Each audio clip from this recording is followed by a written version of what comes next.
ɗum ɗo meɗen felliti e nder ko min yiɗo ko ɓe jogaki une seule disposition législative, c'est à dire sari a hay goto mo ɓe wawata fawade e hoore mum ɓe wi'a ko sabu oɗo min jogui toon. On andi ɓay ɓe addimo ɗo ɓe yaltinno vidéo ɓe daarini yimɓeɓe ɓe wi hinɗo haalaji ko wowli ko e nder ɗin vidéo ji ɗon hay vidéo goto e makko sari a nanga ko wasɓeltitaymo non ko talata on ɓe waɗa ɗo ko feƴƴi ɗo kon hannde komo kala harino addude dalilji ko jogiti kon fi yewtugol est ce que monsieur Aliou Ba yenni lanɗo ma o yennalimo haray noon ko yowiti e procès pénal kon ko wi'uɗo yennama o on duwa arde wi'a hinɗo ko tindini kon dalilo wonde goɗɗo yennila awa so wattani yila no piiji ɗin feƴƴiri noon ministére public on wawali hollude e hoore soobe wondema président o yennama ɗum monsieur Aliou Ba yenni président o e so wattani yila mi anda harsi ɗon ɗo le 31 e hande kadi tuma kala hewti kaɓe wowla ɓe ƴettay ɓe memmina probléme ji ma ɗum ɓe yalta ka salle ɓe lontodira wuren si ɓe wowli so wattani yila hande procès on ko télé midi fayda 13h ko minute joyi ɓe ƴeewi minen meɗen dari meɗen hollude ko ha honto woni wona gonga ko ɓe memmini ko gila 13h ha 18h ko 18h35 monsieur Aliou Ba ƴettiɗo konngol ngol ɗum ɗon fof hari minen avocat ɓe makko ɓe meɗe yew ɗum ɗon tun no holli honto soɓe on hikkori ko ɗum waɗi min simi andintini e nder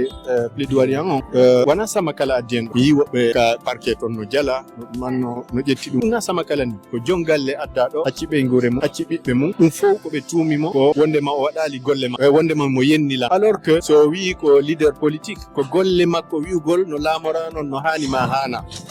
ko wowli kon hannde yalte ka yaasi ɗo nana Guinée mbuyno wowlat donc e probléme goo kadi no nder ton lanɗo mo ɓe faala waɗude comment dire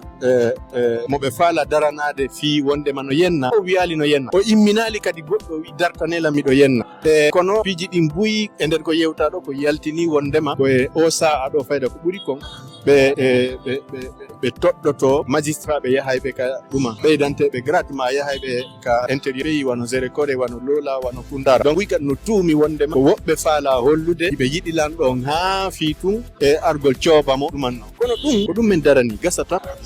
e loi on jaɓa ɗum naafi hiɓe faala hollude giɗale lanɗo on ɓe yata ɓe toñago ɓe nangiroyamo ni ɓe adda de tawde kadi loi on no wi'i wonde si goɗɗo bonni o yo winde wi'e hinɗo ko bonnuɗa ko hinɗo loi sanctionne ɗo ko bonnuɗa ko hiɗa nodda nokkel kaari ñalande kaari heure kaari ɓe waɗali ɗum ɓe ƴettimo ɓe addi gila ka frontiére to hiɓe hulɓinamo hiɓe duñamo hiɓe waɗa piiji ɗi tawata loi on no interdise ko ɗum ɗon fof min holli yeeso juge on ɗo hande haray ko wiyete ko responsabilité on fof no fawi e juuɗe juge on ko kanko andi si tawi woni ko ɗum e wiimo o wowlay ko loi o wi kon ka o jentito to gisama kala wi gi parquet général on holli en si tawi woni ɓe jentitike ɗum no haray ɓe ɓeyditi ka jiiɓoldu justice men on no woniri kono si tawi no woni ɓe jogike gonga o haray hande ɓe sincani en ɗo ko tawata yimɓe ɓen fof yejjitanta par ce que mi wiɓe wata ɓe ndaaru Aliou Ba de yoɓe ndaaru l' ensemble des leaders politique kala wonɓe wadde politique ɓe si tawi tu wiyama kala miijorɗo no ɓeeɗa faaliraka noon haray hande kadi ko naɓeteɗo kaso haray yoɓe anditu ko honɗum e leydi faala ɗen ko honɗum e nguure jama on faala ko honɗum e haqqille men ɗen en fof nafata si tawi woni wi'ama joni goto mijitanto fof haray ko berɗum ɗum mi fanno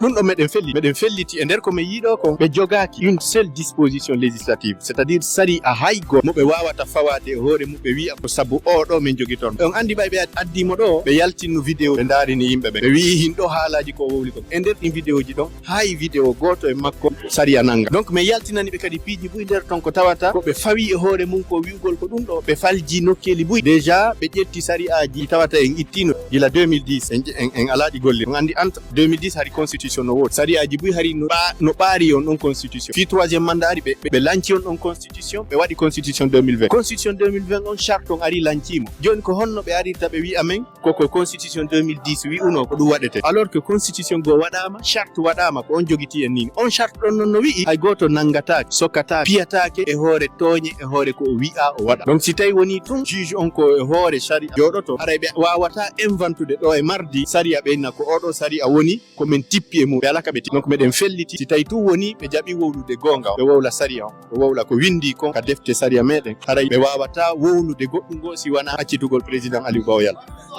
voilà merci beaucoup jarama ko docteur Galissa Hadi Diallo on jarama